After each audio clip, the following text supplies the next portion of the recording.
Flanny friends. They say that sacrifice is what makes a Spider-Man, well, Spider-Man. And this movie puts that to the test.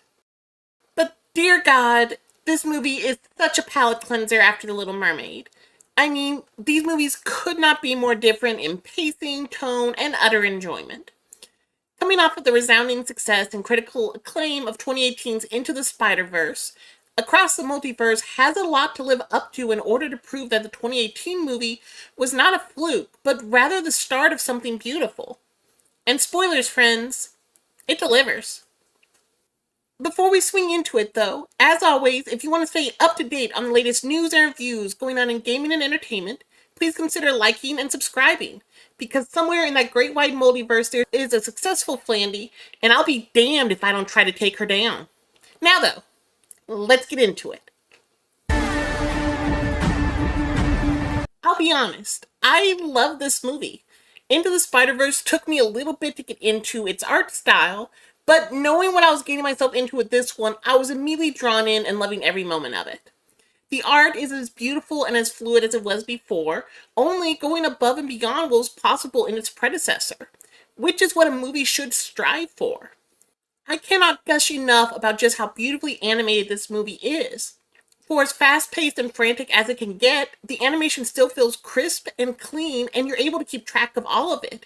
And it just works so well in this movie that I want to give a huge shout out to the team behind this, because it has carved out both a unique style and feel to these movies that can't really be replicated anywhere else.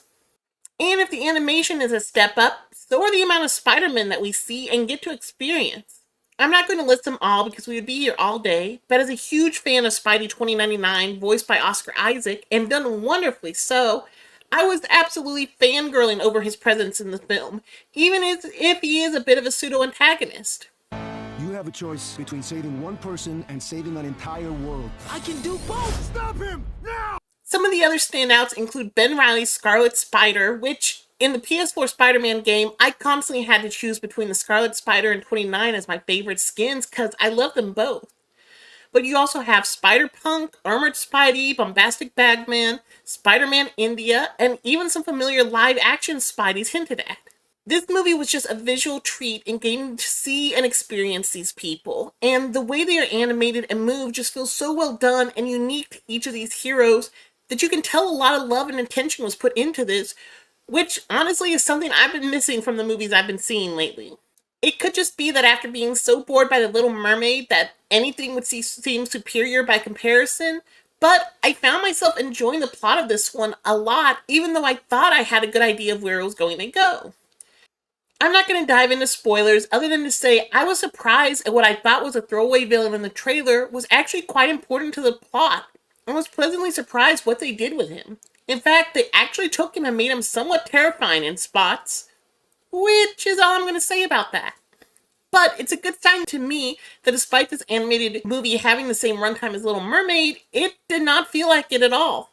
There was no pause for me to go grab a soda and then come back for. I was in my seat the entire time and glad for it. While there were some quiet and reflective moments between Shameik Moore's Miles Morales and Haley Steinfeld's Gwen Stacy, a large portion of this movie is just fast-paced energy that keeps you on the edge of your seat, which is wonderful for an animation, but also does lead me to my two issues with the film. The first being that it was this relentless pace that does serve to keep you engaged. It does cause the multiple dimensional plot and the narrative of that to sometimes lag behind the pace of everything else, making it hard to keep up with what is going on when the plot and explanation is trying to keep up with everything else that is happening on screen. The other issue isn't something this movie can really help because it's a middle movie in a trilogy, and it's abundantly aware of that fact by cutting off the ending rather abruptly. There was no high note to go out on in this one, rather just a sense of uncertainty and wonder as to what will happen next given how high the stakes are and the position that our heroes find themselves in. But those issues aside, this is still a damn good movie, and I really found myself enjoying it. It does also ask an interesting question. If sacrifice and loss is what makes us Spider-Man, what are you if you don't experience that?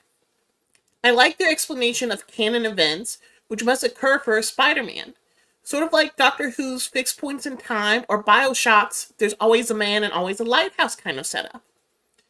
With the sequel and end of the trilogy coming out next year, we won't have to wait long to find out exactly what the answers to these questions are, and I for one am really excited to see how this ends.